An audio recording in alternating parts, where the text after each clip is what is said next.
এইবার মা কান্না করে কয়, রে বাবা, হাসান বসরি আমার উস্তাদ, আমার মুর্শিদ, আমার মুরব্বী, এত দোয়া চাইলাম তোর জন্য, তোরেও বুঝাইলো তুই দিনের পথে আসলি না রে বাবা।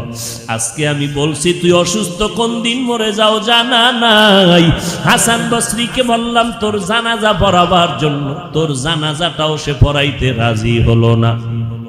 সন্তান এইবার মায়ের কান্না দেখা বিদায় বেলা দিলের মধ্যে চোট লাগলো।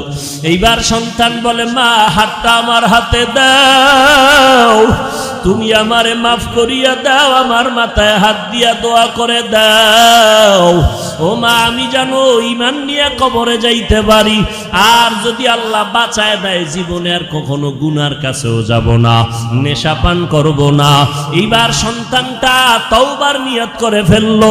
এবার মা আল্লাহর দরবারে মোনাজাত করে কান্না